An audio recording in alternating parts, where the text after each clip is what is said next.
زمانے کی قسم تمام انسان خسارے میں ہے سوائے ان کے جو ایمان لائے، جنہوں نے نیک عمل کیے، جنہوں نے ایک دوسرے کو حق کی نصیحت کی، جنہوں نے ایک دوسرے کو صبر کی تلقین کی۔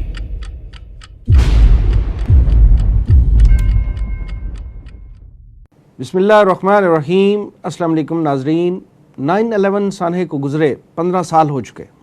آج اگر کوئی تجزیہ نگار اس واقعے کے پس و پیش کا غیر جانبدارانہ تجزیہ کرنا چاہے تو وہ کون کون سے حقائق ہیں جو کھل کر ہمارے سامنے آئیں گے؟ 9/11 کے بعد اس وقت کے امریکی صدر جارج بش نے کہا تھا America will never be the same again. کیا ان کا یہ بیان سچ ثابت ہو رہا ہے؟ اور کیا آج کی دنیا زیادہ پرامن، خوشحال اور محفوظ ہے یا 9/11 سے پہلے تھی؟ ناظرین، 9/11 کے بعد کے حالات و واقعات اور امریکہ کا دنیا خصوصاً مسلم ورلڈ کے ساتھ رویہ ہماری آج کی گفتگو کا موضوع ہے۔ اسٹوڈیو میں میرے ساتھ تشریف فرما ہے دفاعی تجزیہ نگار بریگیڈیئر غلام مرتضیٰ صاحب، ان کے ساتھ تشریف رکھتے ہیں محترم جناب مرزا ایوب بیگ صاحب، آپ سپوکس مین ہیں تنظیم اسلامی کے۔ آئیے پروگرام کا آغاز کرتے ہیں۔ بریگیڈیئر صاحب، سب سے پہلے تو یہ فرمائیے کہ جیسے میں نے عرض کیا کہ 9/11 کو گزرے 15 سال ہو چکے، یہ فرمائیں کہ کیا 9/11 کے بعد کی دنیا جو ہے وہ زیادہ پرامن، خوشحال اور محفوظ ہے یا پہلے تھی؟ بسم اللہ الرحمن الرحیم۔ موازنہ اس طرح کرنا تو مشکل ہے کہ دنیا خوشحال تھی یا پرامن تھی، لیکن بہرحال 9/11 کے بعد دنیا تبدیل بہت ہوئی ہے، اس میں کوئی شک نہیں۔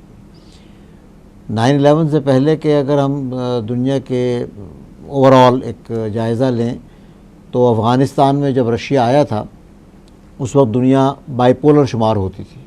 کچھ ممالک تھے جو امریکہ کے زیر اثر تھے، اس کی بات مانتے تھے، اور ایک نان الائن موومنٹ کے نام سے بھی کچھ ممالک تھے جو اپنے آپ کو نارملی نان الائنڈ کہتے تھے، لیکن اس پر دست شفقت رشیا کا رہتا تھا۔ انڈیا بھی ان میں شامل تھا، یعنی بظاہر رشیا سے بڑے اچھے تعلقات تھے، نان الائن موومنٹ بھی کا تھا۔ آپ دست شفقت فرما رہے ہیں، وہ زیر تسلط نہیں؟ جی، میں نے اسی لیے دست شفقت فرمایا کہ وہ مطلب ہے الائنڈ، ہاں انورٹڈ کاماز میں الائنڈ تھے، کہنے کو وہ نان الائنڈ موومنٹ تھی۔ لیکن افغانستان میں 7-8 سال جب رشیا کا کافی مطلب ہے بھرکس نکل گیا اور ان کی جو معیشت ہے اور ان کی اکانومی بہت تباہ ہو گئی، تو پھر وہ رشیا گورباچیو کے زمانے میں مطلب ایک نہیں رہ سکا، اور وہ جتنی بھی اسٹیٹس تھیں جن کی وہ رشین فیڈریشن تھی وہ سب بکھر گئی، اس کے حصے بکھرے ہو گئے۔ مین رشیا ایک ملک رہ گیا، باقی سینٹرل ایشین اسٹیٹس اور کچھ یورپین اسٹیٹس جو ہیں وہ الگ رہ گئے، دیوار برلن بھی گر گئی، جرمن یونائٹ ہو گیا، اور اس کے بعد یہ کہا جانے لگا کہ دنیا یونیپولر ہو گئی ہے، یعنی اب صرف امریکہ جو تھا اس کا زیادہ مطلب ہے ایک طرح سے اپر ہینڈ ہو گیا، اور رشیا چونکہ ٹوٹ پھوٹ کا شکار تھا، ان کی افغانستان کی وجہ سے معیشت بھی جو تھی وہ کافی وہ چلی گئی تھی، لہٰذا امریکہ کا ایک طرح سے اپر ہینڈ ہو گیا، اور دنیا میں یہ کہا جانے لگا کہ اب دنیا یونیپولر ہو گئی ہے، اور امریکہ جو ہے وہ ایک بے تاج بادشاہ دنیا کو مطلب رول کرنے لگا۔ لیکن اس سے بھی امریکہ کی تسلی نہیں ہوئی، اور امریکہ نے چاہا کہ وہ بالکل ہی مطلب ایک طرح سے گلوبل ولیج کا جیسا تصور تھا کہ وہ پوری دنیا کا ایک نمبردار بن جائے، سپر پاور سے سپریم پاور بن جائے، سپر پاور سے سپریم پاور بن جائے، اور انہوں نے نیو ورلڈ آرڈر کا ایک نعرہ لگایا۔ بالکل صحیح، کہ اب دنیا تبدیل ہو جائے گی اور ایک دنیا میں ایک ہی مطلب نظام جو ہے وہ چلے گا۔ اسی زمانے میں وہ کتاب کلیش آف سویلائزیشن بھی لکھی گئی، اینڈ آف دی ورلڈ مطلب وہ بھی لکھا گیا، اینڈ آف ٹائم کا حوالے سے بھی بات کی گئی، اور اسی زمانے میں پھر یہ 9/11 کا واقعہ پیش آ گیا جس کے بارے میں ابھی تک بڑی مسٹریز ہیں، اور ابھی تک اگر آپ جا کر انٹرنیٹ میں سرچ کریں، حالانکہ امریکہ نے ایک انکوائری بھی کروائی اور انکوائری کو پوری طرح اس کی جو رپورٹ تھی وہ پوری طرح نہیں ہونے دیا، پوری طرح وہ اس کو نہیں کیا گیا، اس کے کچھ حصے ہیں جو ابھی تک مطلب اوپن نہیں کیے گئے، وہ دوسرے ذرائع سے منظر عام پر آتے رہتے ہیں، لیکن پوری طرح اس کو رپورٹ کو نہیں کیا گیا۔ لیکن اس رپورٹ تو بعد میں وہ کہیں بنی، بہت سالوں بعد وہ رپورٹ آئی، لیکن امریکہ نے 9/11 کے بعد فوراً بعد اعلان کر دیا کہ ہم نے افغانستان پر حملہ کرنا ہے، کیونکہ یہ ساری وہاں سے اس کی جو ہے وہ مطلب سازش کا جو ہے آغاز ہوا ہے۔ حالانکہ اس پر ایک مسٹری کی ابھی تک لہر پڑی ہوئی ہے، چادر پڑی ہوئی ہے کہ کیا واقعی وہ اس میں جس طرح کا امریکہ نے پوز کیا اسی طرح وہ مطلب کانسپریسی تھیوریز ہیں کہ کیا وہ 2 بوئنگ طیارے بلکہ 3 طیاروں کی ذکر کیا گیا، 2 تو ٹکرائے تھے 2 ٹوئن ٹاور سے، ایک وہ جو تھا وہ پینٹاگون سے ٹکرایا اور ایک فلاڈیلفیا میں اس کو ڈاؤن کیا گیا، 4 طیارے اغوا کیے گئے. یہ بہرحال ابھی تک مطلب ہے مسٹریز ہیں اور اس کے بارے میں مختلف تھیوریز ہیں اور وہ چل رہی ہیں. ایک امریکہ کی ورژن ہے، ایک اور ورژن ہے، کچھ اور بھی ورژنز چل رہی ہیں. لیکن اس کے بعد امریکہ نے پورے دنیا کا تھانے دار کا جو رول ہے وہ اختیار کر لیا اور اپنی مرضی سے پھر جہاں چاہا اس نے مطلب دوسرے ملکوں کو ساتھ ملایا، ملے نہیں ملے، UN کی سینکشنز ہوئیں یا UN میں ڈیسائیڈ ہوا نہیں ہوا، امریکہ نے ثابت کر دیا کہ وہ جو نیو ورلڈ آرڈر بنانا چاہتا تھا وہ اس نے وہ کر لیا، انفورس کر دیا وہ. اور بظاہر وہ دنیا میں امن کے نام پر انہوں نے کیا. لیکن بہرحال یہ چیز اظہر من الشمس ہے کہ دنیا سیف نہیں ہے. آپ کسی بھی ملک کو چلے جائیں، داخلے کی پابندیاں، ویزا کی پابندیاں اور مطلب تمام ملکوں میں اب وہ جو انٹری ہے مطلب داخلہ ہے وہ اب پہلے سے زیادہ مشکل بنا دیا گیا ہے، سخت بنا دیا گیا ہے. اور اب امن و امان کی صورتحال پورے ملک پوری دنیا میں مطلب صرف ہمارے خطے میں نہیں بلکہ کہیں بھی کسی بھی وقت کو خبر آ سکتی ہے کہ فلانی جگہ دھماکہ ہو گیا، فلانی جگہ اتنے بندے مر گئے. فرانس میں، یورپ میں، بیلجیم میں، برطانیہ میں یہ واقعات ہوتے رہے اور اب بھی ہوتے ہیں.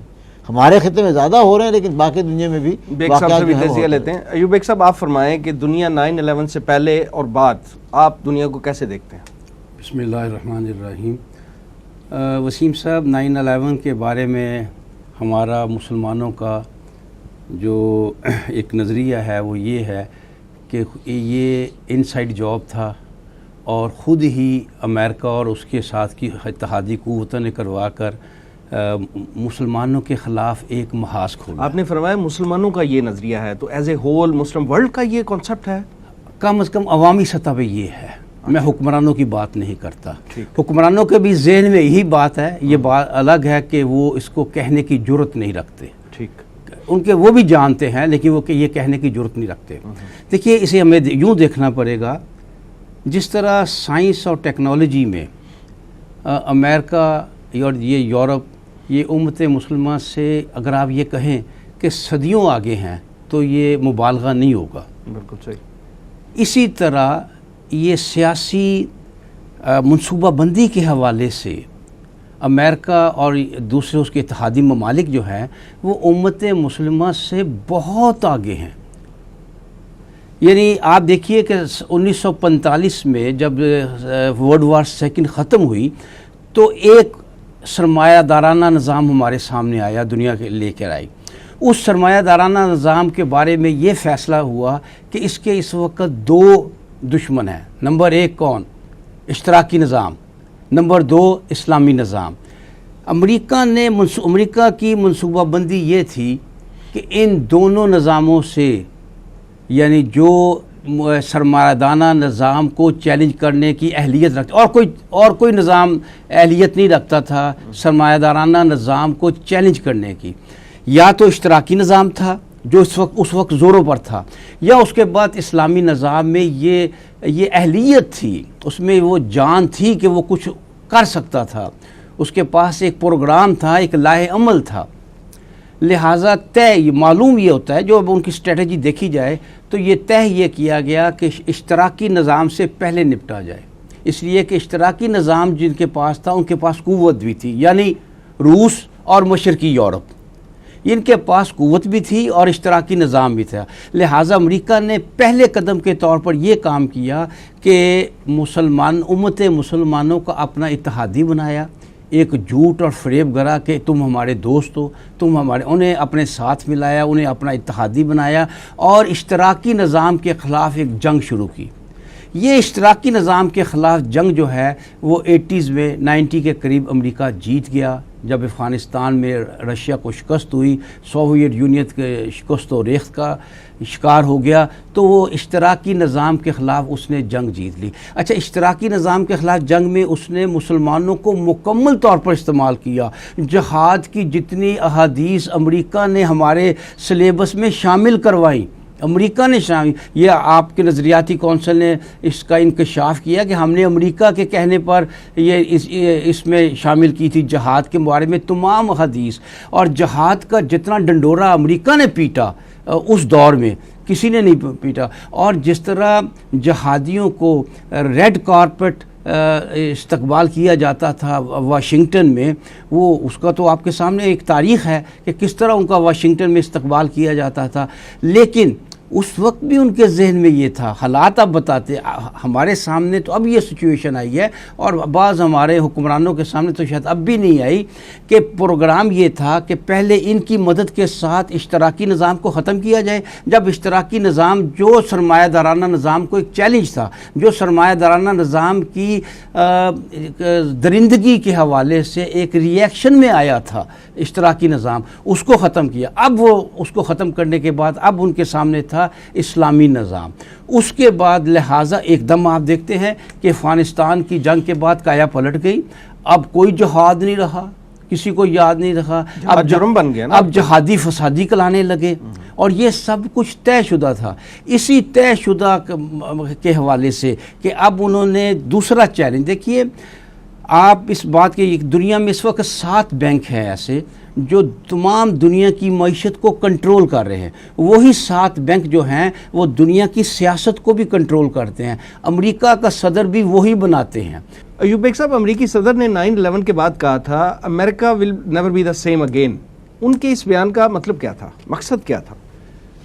وسیم صاحب، اس میں کوئی شک نہیں کہ امریکن پریزیڈنٹ نے کہا تھا، لیکن اس پر اور وہ بات کسی حد تک صحیح ثابت ہوئی، لیکن اس سے زیادہ صحیح ثابت ہوئی جو بعد میں ہمارے سامنے آئی، وہ یہ ڈاکٹر اسرار احمد جو تنظیم اسلامی کے بانی تھے، انہوں نے اس پر فرمایا تھا the world will never be the same. اور آپ دیکھ لیں دنیا اس وقت کی بدلی ہوئی، پھر اس رخ پر آ ہی نہیں سکی، اس ہمت پر آ ہی نہیں سکی دنیا. تو لہٰذا یہ 9/11 کے بعد جو ہے حالات پھر جو ہے بالکل تبدیل ہو گئے. اب امریکہ جو ہے جو چت کر چکا تھا شراکت داری نظام کو، وہ اب مکمل طور پر اسلامی نظام کے پیچھے تھا. اچھا، اسلامی نظام چونکہ ایک نظام کی حیثیت سے کہیں بھی نافذ نہیں تھا، تو اس کا طریقہ کار یہ تھا کہ مسلمان ممالک کو مارو، مسلمان ممالک کو اس کی سزا دو، مسلمان ممالک کو اتنا کمزور کر دو، اتنا ان پر تسلط حاصل کر لو کہ کہیں یہ نظام کسی جگہ پر قائم ہونے کے قابل ہی نہ رہے. بدقسمتی سے وسیم صاحب، بدقسمتی سے ہمارے مسلمان حکمران جو تھے، انہوں نے بجائے اس کے کہ اس حوالے سے سرمایہ دارانہ نظام اور یہودی جو پروگرام لا رہے تھے کہ سرمایہ دارانہ نظام کو مسلط کر دیا جائے ساری دنیا پر، اس کا تسلط قائم کر دی جائے، اس کا مقابلہ اسلامی نظام نافذ کرنے کی بجائے ان کی غلامی میں اس کو ڈھونڈا کہ ہم امریکہ کی ہاں میں ہاں ملا کر اس کا یس مین بن کر ہم یہ تسلیم کر لیں دوسرے معنوں میں کہ اسلامی نظام جو ہے وہ قابل عمل نہیں ہے اور جو یہ سرمایہ دارانہ نظام ہے یہی دنیا کو چلا سکتا ہے. تو آج جو جنگ ہو رہی ہے، اس بات کو سمجھنے کی کوشش کیجئے، وہ ہے سرمایہ دارانہ نظام کے مکمل تسلط کے لیے. اور مسلمان ممالک کیوں مارا جا رہا ہے، یہ سمجھنے کی کوشش کیجئے کہ کیوں مارا جا رہا ہے مسلمان ممالک کو. اس لیے کہ ظاہر ہے انڈیا میں تو اسلامی نظام قائم نہیں ہوگا، ظاہر ہے چین میں تو نہیں ہوگا، چین سے ان کا اور پھڈا ہو سکتا ہے لیکن چین میں تو نہیں ہوگا. یہ پاکستان میں ہو سکتا ہے، یہ افغانستان میں ہو سکتا ہے، یہ سعودیہ میں ہو سکتا ہے. لہٰذا تمام اقدامات، تمام فریب، تمام دجل جو ہے وہ اپنایا گیا اور ان تمام ممالک کے خلاف، جن میں عراق بھی شامل ہے. آپ نے دیکھا کہ عراق کی جنگ کو کس طرح، کتنا یعنی جھوٹ پر مبنی ایک جنگ جو ہے بنا کر لاکھوں لوگوں کو مار دیا گیا. تو اس کی وجہ صرف یہ تھی کہ وہ اپنے نظام کے مقابلے میں کسی نظام کو پنپنے کی اجازت نہیں دے سکتا. میں اس میں اضافہ اس طرح کروں گا کہ 79 ہی میں افغانستان میں رشیا داخل ہوا اور 1979 ہی میں ایران میں انقلاب آ گیا. شاہ کی حکومت جو ہے وہ شاہ کو وہاں سے بھاگنا پڑا اور امام خمینی جو ہیں وہ تشریف لے آئے اور وہاں پر ایک اسلامی انقلاب، نعرہ ان کا اسلامی انقلاب کا تھا نا. یہ ٹھیک ہے کہ وہاں اس کے نتیجے میں ایک شیعہ حکومت قائم ہوئی اور وہ ایک مطلب ہے، لیکن اسی چیز کو ایران کو تو وقتی طور پر انہوں نے ڈیل کیا ایران کو عراق کے ساتھ الجھا کر، اور اس میں بھی مطلب وہ تو ثابت ہو گیا تھا کہ امریکہ کا ہاتھ تھا. امریکہ نے دونوں کو مطلب ہے ہتھیار جو ہیں دونوں طرف کو کر کے اور ان کو الجھایا ہوا تھا. ایران کو وہ اسلامی انقلاب تھا لیکن وہاں پر ان کو الجھا دیا اس میں. اور جو رشیا کے ڈاؤن فال کے بعد یہاں جس جہاد کا نعرہ بلند کیا تھا، مسلمان تو اس جہاد کے نعرے کو بھولے ہوئے تھے، مسلمانوں کو جہاد یاد امریکہ نے کرایا، سلیبس میں داخل کروایا یہاں۔ اب امریکہ کی ضرورت یہ بھی تھی کہ اب اس اشتراکی نظام جس کو بیگ صاحب بتا رہے تھے کہ اس سے انہوں نے ڈیل کر لیا، اس کو انہوں نے مطلب ایک طرح سے رشیا کی جو ایک سپر پاور تھی اس کے حصے بکھرے ہو گئے نا، وہ تو ان کا ڈاؤن فال ہو گیا ایک طرح سے۔ یہ دوسری بات ہے کہ وہ دوبارہ رشیا جو ہے وہ ابھر رہا ہے، مین فریم میں آ رہا ہے۔ اب ان کے سامنے دو تہذیبیں رہ گئی تھیں، ایک اسلامی سویلائزیشن، اسلامی تہذیب، یہ باقاعدہ ایک نظام تھا، اس کی باقاعدہ ایک ہسٹری تھی اور باقاعدہ ایک نظام کے طور پر دنیا میں قائم رہا ہے، خلافت عثمانیہ کو 1924 میں ختم کیا گیا۔ اور ایک چائنا بھی ابھرتی ہوئی طاقت تھی، جہاں کو وہ کنفیوشس کے فلسفے کے تحت ان کو وہ کنفیوشن تہذیب کہتے تھے۔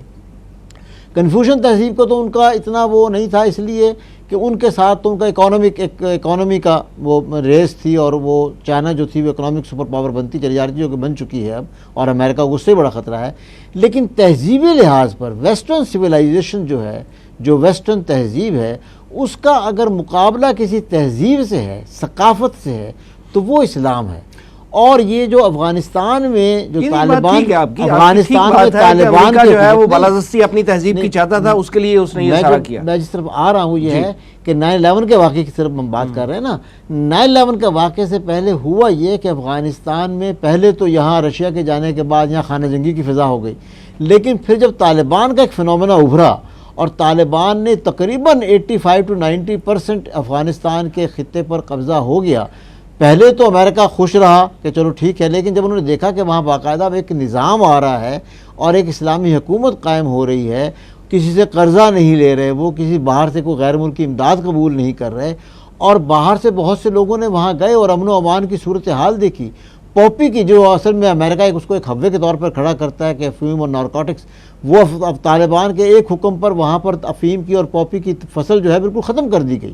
وہ ٹھیک ہے کہ ان کے اپنے معاشی مسائل تھے، اس سے امریکہ کو خطرہ ہوا کہ اگر ایسے ہی ایک دو اور ملکوں میں اسلامی نظام قائم ہو گیا تو پھر ان کی سویلائزیشن کو خطرہ پڑے گا، جس کی وجہ سے ان کو افغانستان پر، اور بھی ان کی بہت سی وجوہات تھیں، ان کے اپنے جونیئر بش کے اور بھی کوئی معاشی مفادات بھی تھے، ان کے اپنی جو انڈسٹری ہے تیل کے، ان کے اپنے وہ تھے، بہت سی اور وجوہات تھیں، لیکن ایک وجہ اسلامک حکومت کا قائم ہونا، امن و امان کا قائم ہونا اور دنیا کی نظروں میں آنا۔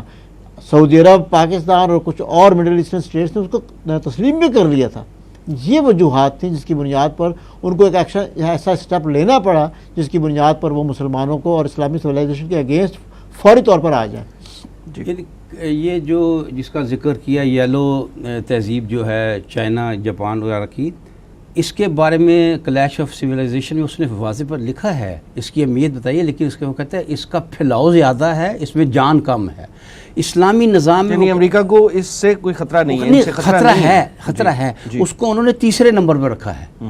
نمبر 1 پہ جسے اس کو ختم کر چکے اشتراکی، نمبر 2 اسلامی نظام تھا۔ لیکن فی الحال تو امریکہ کے جو اقدامات ہیں وہ تو چائنا کو کنٹرول کرنے کے لیے ہے نا، ہر طرف دیکھیں کہ وہ بڑھتی ہوئی اکانومی جو ہے وہ چائنا امریکہ کے لیے اس وقت خطرہ بن چکی ہے۔ دیکھیں چائنا کے خلاف جو اقدامات کر رہا ہے وہ فائنینس کی سطح پہ کر رہا ہے یا عسکری سطح پہ کر رہا ہے، تو عملی طور پر نہیں کر رہا۔ کہیں اس نے چائنا کے ساتھ جنگ نہیں چھیڑ دی، مسلمان ممالک کے ساتھ جھوٹ پہ مبنی، فریب پہ مبنی واقعات کروا کر وہ مسلمان ممالک کے ساتھ جنگ چھیڑ رہا ہے۔ انہیں جنگ کیا چھیڑ رہا ہے؟ انہیں مار رہا ہے۔ جنگ تو وہ ہوتی ہے جس میں دونوں فریق آپس میں لڑیں، وہ ہے کہ وہ یعنی امت مسلمہ کا ایک کیا کہوں نیم مردہ جسد پر وہ تازیانے برسا رہا ہے، اور صرف اس وقت کہ اگر اس کے کوئی بھی چانس ہے کہ اس کے دوبارہ زندہ ہونے کے، کہ اس میں پھر جان پڑ جائے،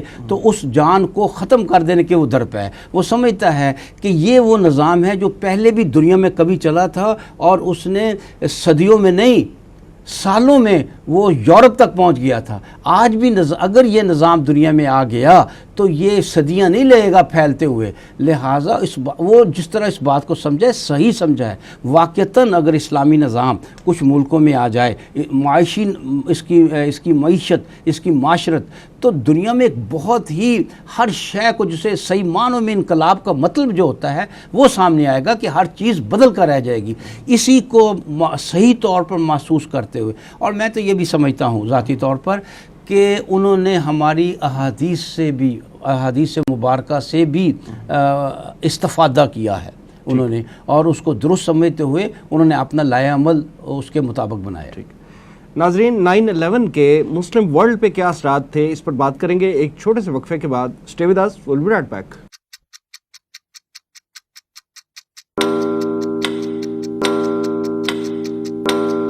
زمانہ گواہ ہے،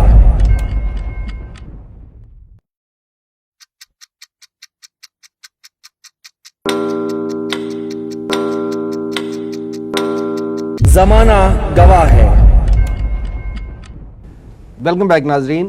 برگیڈ صاحب یہ فرمائیں کہ 9/11 کے بعد جو افتاد مسلم ممالک پہ آئی امریکہ کی طرف سے، خصوصاً افغانستان پہ، پاکستان آج تک بھگت رہا ہے، آپ کیا سمجھتے ہیں کہ یہ اس واقعے کا نیچرل ریئیکشن تھا امریکہ کا، یا یہ کوئی سوچی سمجھی سازش تھی؟